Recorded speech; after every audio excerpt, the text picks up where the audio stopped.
Graça e paz à igreja presente e também aqueles que vão nos assistir pelas redes sociais. A paz do Senhor Jesus. Hoje nós vamos falar sobre identidade.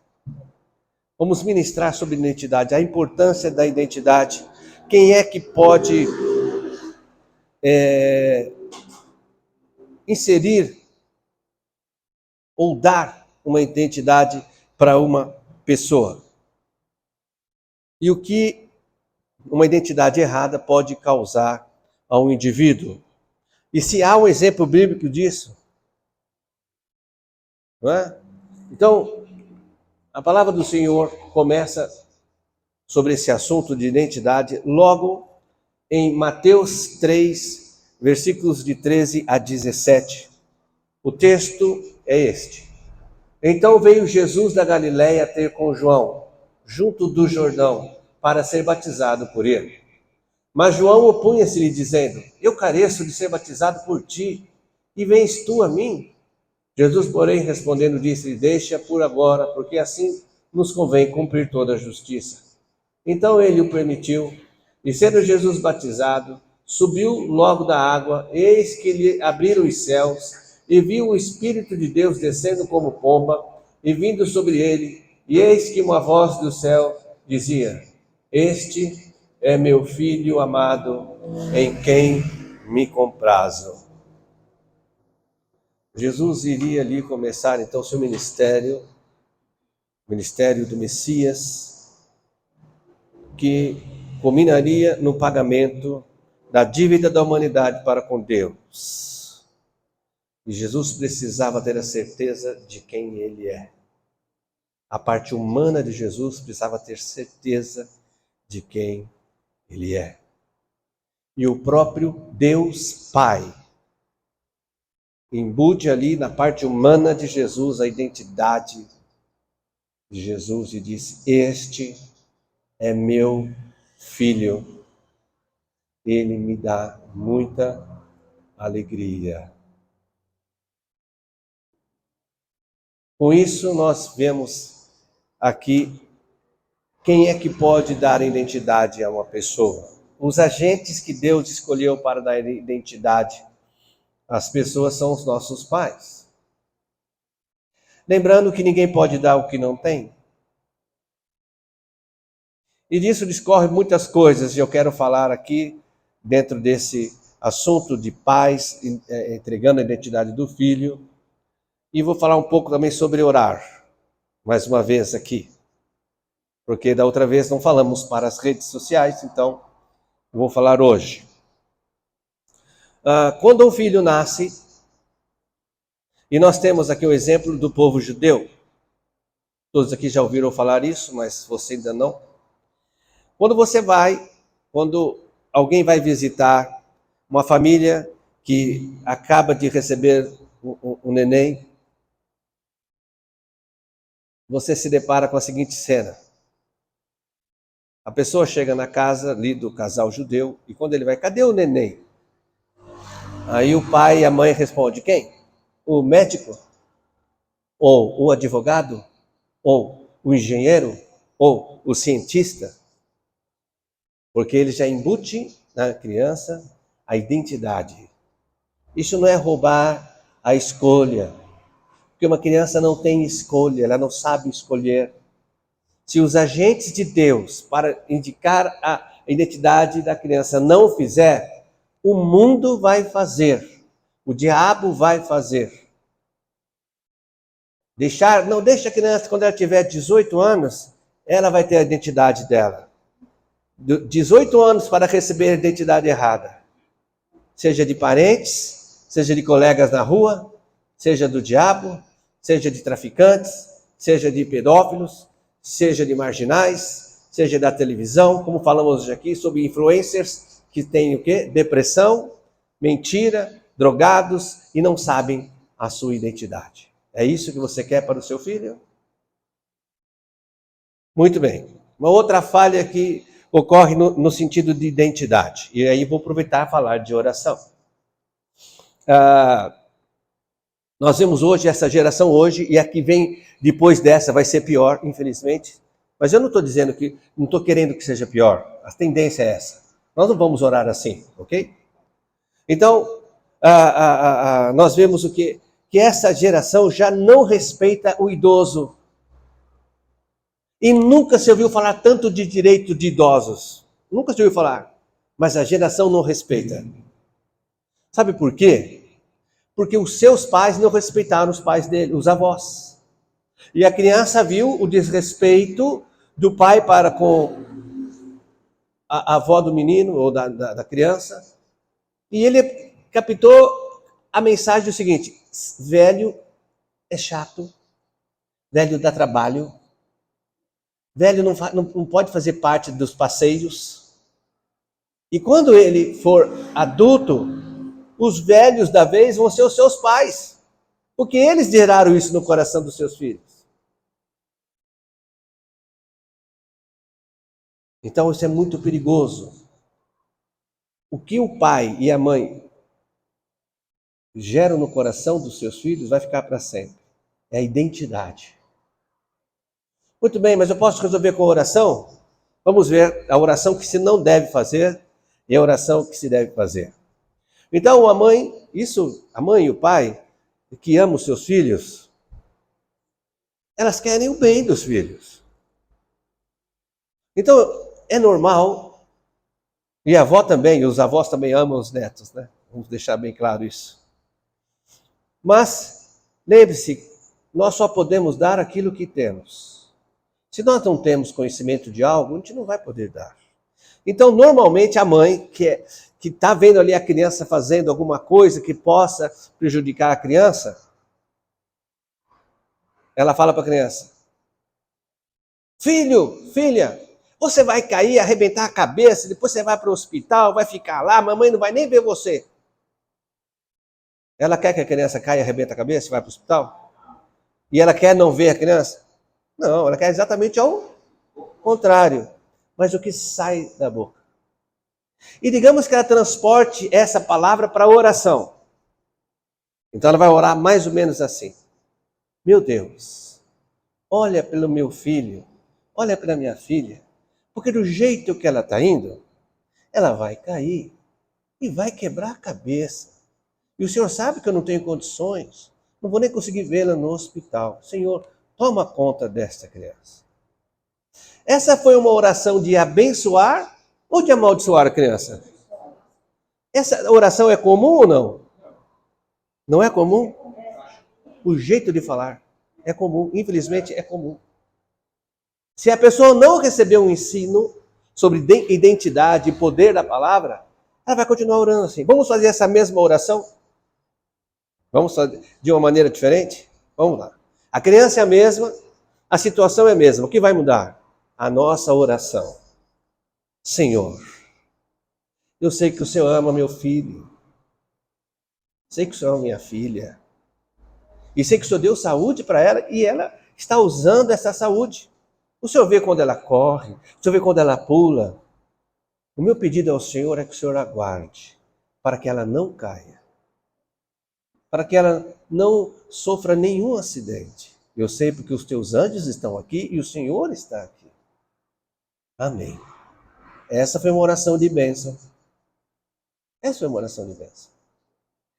Outra coisa que acontece é relacionamento de marido e mulher. As palavras.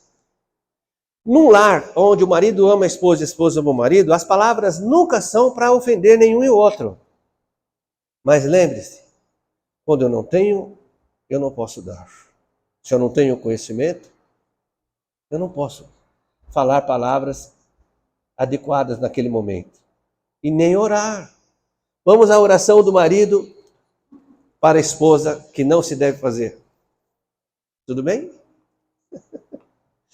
Digamos que o marido tem uma esposa que gosta muito de comprar sapato, que é algo incomum, né? Parece que o marido casou com uma centopeia. 100 pés a cada mês. Então ele vai orar assim: Senhor meu Deus, será que o Senhor não está vendo que a minha mulher compra mais sapatos do que ela precisa? Até parece que ela é uma centopeia. Até parece que ela não dá valor para o dinheiro. É só ir para o shopping, que para 2 horas em cada loja de sapato. Em cada loja, o senhor tem visto, ela compra um par de sapato. Ainda faz o coitado do atendente baixar de 12 a 24 caixas e ela leva um apenas. Desse jeito, aonde nós vamos parar? A nossa finança vai ser tudo comprometida em sapato. O senhor não está vendo, Senhor?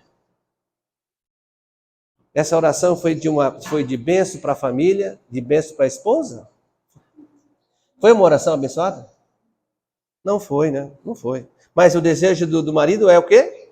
Abençoar. Sanar o problema. Alguém tem ideia de como ele poderia ter orado? Mulher não vale, só eu, Gabriel. Seria mais ou menos assim. Senhor, o Senhor sabe que eu amo minha esposa. E eu creio que o Senhor a ama mais do que eu. Eu sei também que ela gosta muito de sapato. Eu peço ao Senhor que o Senhor dê a ela um espírito comedido, um espírito de sabedoria, até mesmo para comprar sapato. Porque o desejo dela, eu acredito que o desejo dela é que nossas finanças prosperem. O desejo dela é que nós possamos crescer como família, abençoar a nossa casa e, quem sabe, com a tua ajuda, comprarmos até uma outra nova. Então, enche ela de sabedoria, como a mim mesmo. Em nome de Jesus. Amém. Essa é uma oração de bênção ou não é? E não foi o mesmo propósito? Não teve o mesmo propósito? Nós oramos errado e queremos a bênção certa. Porque a Bíblia diz: aquilo que você pedir, você recebe. E pior que te pede com fé. Não é verdade? Agora, a Bíblia nos ensina algo muito importante a respeito de remanescente. No meio de qualquer batalha, existe perda, existe morte. Mas existe também o remanescente, aquilo que ficou depois da luta. É esse remanescente que o Senhor vai prosperar e vai tornar uma grande nação, um grande projeto, uma grande bênção, uma grande vitória. É do remanescente. Porque nós temos batalhas todo dia. Se nós formos simplificando, a gente pode pegar o remanescente do nosso dia no fim da noite. O que sobrou do nosso dia? Tem dia que só sobra cansaço. Mas nós podemos pedir, transformar esse cansaço em bom ânimo, em vitória, porque o nosso Deus, nós cantamos aqui, Ele faz do nada algo acontecer. Mas como é que a gente ora quando está muito cansado à noite? Senhor, meu Deus, não vou nem terminar essa oração porque eu estou um caco. E o Senhor sabe todas as coisas, o Senhor sabe mesmo como que é, o Senhor sabe mesmo, Senhor, e dorme. A gente começa errado. Em vez de começar com caco, começa com renovo. Senhor, sei que tudo o Senhor pode. Renova-me para que eu possa terminar esta oração. O dia hoje foi trabalhoso, mas eu estou aqui e o Senhor está comigo. E amanhã será um novo dia, onde o Senhor pode fazer tudo novo. Que assim seja, Senhor. É diferente a maneira de orar. Como é que você quer que uma pessoa deixe de beber, amigo seu, se quando você encontra com ele, você fala: olha, tem uma coisa, eu quero te ajudar. Eu quero te ajudar agora. Vou fazer uma oração para você. Eu fui na igreja ontem, aprendi uma oração forte, eu vou orar para você deixar de beber. Tá bom? A pessoa fala: tá bom, sei que está me prejudicando. E você começa orando: Senhor, meu Deus, olha para esse sujeito que bebe sem controle. Bebe, cai pelas ruas, ninguém quer saber dele porque ele bebe, fala demais, fala que não deve, quer arrumar confusão em todo lugar que ele vai. Senhor, toma jeito, dá jeito nesse indivíduo. Jesus te ama, viu? Amém. O que você transmitiu para esse rapaz que você quer que ele pare de beber? que ele é um bêbado, que ele só se mete em confusão, que ele arruma briga. Pastor, mas é verdade, sim. E você precisa reforçar isso na mente dele. Eu dei o exemplo da pessoa que está bebendo, mas pode ser qualquer coisa. Nas suas orações pessoais com Deus. Senhor, vamos orar certo para esse rapaz agora? Senhor, meu Deus. Foi o Senhor que permitiu que orássemos por ele agora. E se o Senhor permitiu, ele é um homem de valor. O Senhor não fez ninguém sem valor. Eu aqui não sei quando ele começou a beber dessa forma. Mas eu sei que o Senhor estava ali com ele e o Senhor não ficou feliz com isso. Ele é um homem de coragem. Ele é um homem valoroso e o Senhor tem uma família para ele. O Senhor tem um emprego excelente para ele. O Senhor tem para ele viver em sociedade. O Senhor tem irmãos para ele. Se ele crer no Senhor, o Senhor tem irmãos para ele. E eu sei que ele não quer isso, Senhor. Mas sem a sua ajuda, ele não pode vencer. Ajuda ele, Senhor. Mostra para ele como ele é valoroso aos teus olhos. Amém. Você abençoa ele. Agora, quando ele ouve das pessoas que ele não tem valor, ele ouviu do próprio Deus que ele é valoroso. Então, nós estamos aqui para abençoar e não para amaldiçoar. Deus nos deu, quando nós falamos para Jesus, Senhor, eu creio que o Senhor pagou o preço pelo meu pecado. Eu creio que o Senhor me ama de tal forma que morreu no meu lugar e eu entrego minha vida para o Senhor. Naquele momento ele nos deu uma identidade. Qual foi a identidade? A partir de agora, vocês são salvos.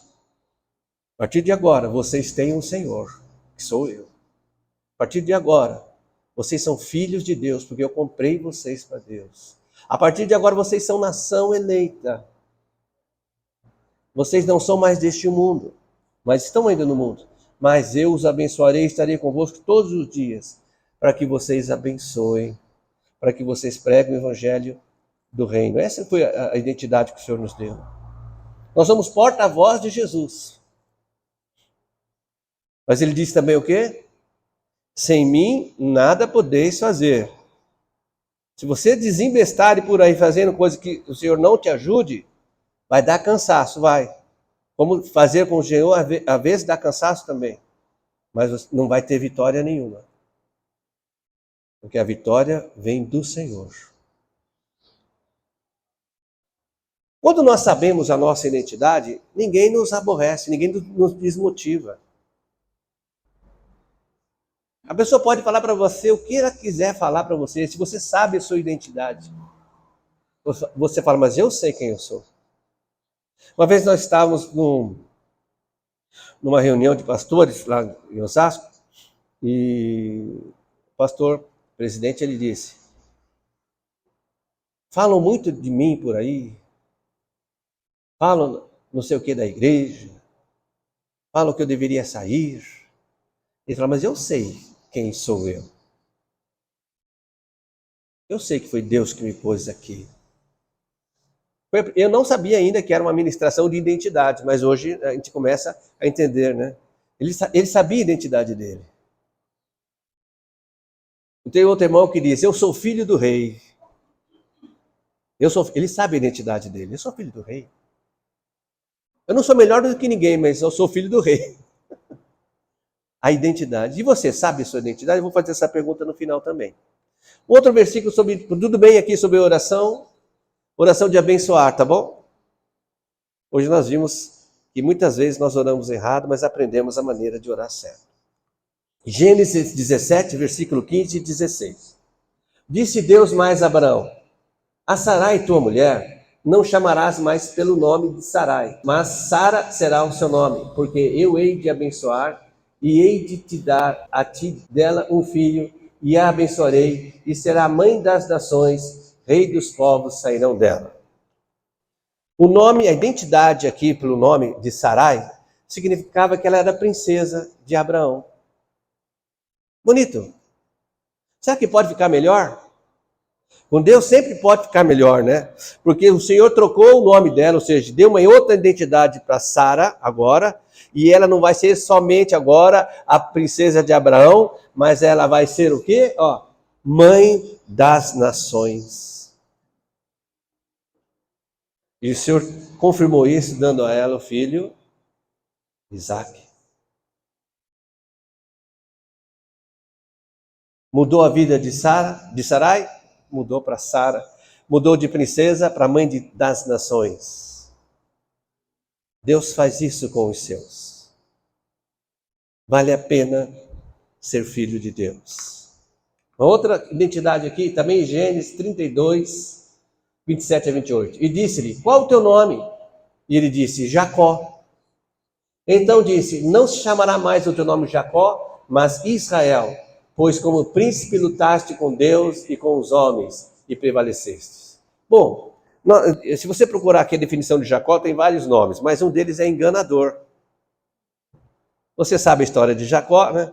Entre as histórias, ele enganou seu irmão ali para tomar a primogenitude do seu irmão Esaú. Ele fez o quê? Ele trocou por um prato de comida. Ele viu que o irmão dele estava com fome. E ele sabia o valor de ser primogênito. A bênção de ser primogênito, ele sabia. Então ele foi e enganou. Então um dos nomes, o significado do nome de Jacó é enganador. Ruim, né? Aí Deus mudou o nome dele para Israel, que significa Deus prevalece. Israel prevalece, embora todas as adversidades, todo o ódio contra Israel, Israel permanece de pé e mais forte do que nunca. Porque Deus está com Israel. Deus faz essas coisas, né? Também, Mateus 16, 15 e 19. Disse-lhe ele, e vós, quem dizeis que eu sou? E Simão Pedro respondendo disse, tu és o Cristo, o Filho do Deus vivo. E Jesus respondendo disse-lhe, bem-aventurado és tu, Simão Barjonas, porque tu não revelou a carne e o sangue, mas meu Pai que está nos céus. E também te digo que tu és Pedro, e sobre esta pedra edificarei a minha igreja, e as portas do inferno não prevalecerão contra ela. E eu te darei as chaves do reino dos céus, e tudo que ligares na terra será ligado nos céus, e tudo que desligares na terra será desligado nos céus. De Simão para Pedro. Pedro recebeu uma identidade aqui do próprio Senhor Jesus, que Pedro seria agora um ganhador de almas para Jesus. Pedro já estava como líder, já era líder ali dos demais discípulos. E ele fala aqui, que a igreja de Jesus Cristo, que Jesus Cristo é a rocha e Pedro pedra. E sobre a rocha, que é Jesus, a igreja está edificada. E disse para Pedro, Pedro, aqueles que você perdoar os pecados serão perdoados. Como é que Pedro tem poder para perdoar pecados? Somente, é o mesmo poder que a igreja tem hoje. Qual é esse poder? Quando prega o evangelho do reino. E quando você prega o evangelho do reino a alguém, você está liberando poder para que ela seja perdoada. Mas você tem poder também para não pregar. Ou às vezes limitação para não pregar. Vamos fazer um parênteses, como por exemplo, povos distantes que nunca ouviram falar sobre Jesus. Se a tua limitação não é ir lá, então você não vai pregar. E se não houver quem pregue, não há quem ouça. Se não houver quem ouve, não há arrependimento, não há conhecimento, não há salvação. Isso é o que a Bíblia relata. Pedro, então, agora tem uma identidade. Qual é a identidade? Alguém sabe a identidade de Pedro antes?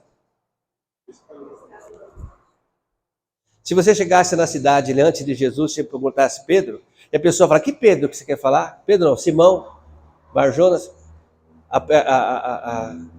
Se você conhece Simão, quem? O pescador? A identidade de Pedro de Simão era Simão o pescador. Agora Pedro tem outra identidade. Pedro, o pregador. O ganhador de almas. Quando Pedro foi morto, ou pelas autoridades ali religiosas, ele foi crucificado. E ele disse, isso é uma história, a morte, lógico, dos discípulos não está relatada na Bíblia, mas aí os historiadores contam que Pedro disse, não negou a Cristo, não negou, não se rendeu, não se ajoelhou diante da estátua do imperador, e por isso ele foi condenado à morte. E disseram para Pedro que ele ia ser crucificado. Ele disse, é uma honra para mim morrer como meu Senhor. Então, eles disseram, então você vai ser crucificado de cabeça para baixo. Você acha que diminuiu? Naquela hora Pedro disse, então eu não sou mais Pedro? Ou ele morreu como Pedro? Ele morreu com a identidade que Jesus deu a ele. Mesmo o diabo querendo humilhá-lo, ele sabia quem ele era. Pedro, o pregador, ganhador de almas a Jesus. Falei que ia fazer a pergunta de novo e vou fazer. Você sabe qual é a sua identidade? E aqui eu quero lhe fazer um convite. Bom, para você que ouviu essa ministração, você já pode inculcar no seu filho, se você tiver filhos, inculcar a identidade na vida deles. Ah, mas meu filho já tem 20 anos, 30 anos. Você continua sendo o pai, você continua sendo a mãe do seu filho. Se você tiver oportunidade, reúna com ele e diga a ele, filho, eu quero fazer uma oração por você. E você impute, então, a identidade do seu filho que você quer que seja, se for necessário. Agora, quanto a você, se você se sente que não teve essa ministração de identidade, você está meio perdido, eu quero te fazer um convite. Venha congregar conosco aqui, na Avenida General MacArthur 380, aqui no Jaguaré. Nós estamos admitindo novos membros, viu? Você possa vir, me procure qualquer um dos irmãos obreiros aqui, falar algum do nome dos obreiros aqui, Lúcia, Ordalice, Maria, Sara, Márcia, Gabriel. Procure qualquer um deles que eles vão ter condições de te falar, ou procure a mim sobre identidade, vamos orar por você e vamos ver como é que vamos orar para que Jesus te mostre como ele te vê. E quem sabe você pode ser com uma nova identidade. Abençoado, né? Renovado, em nome de Jesus. Que essa palavra encontre um lugar na sua alma, na nossa alma, e que possamos replicá-la para que mais pessoas conheçam a Jesus Cristo, o Senhor. Amém.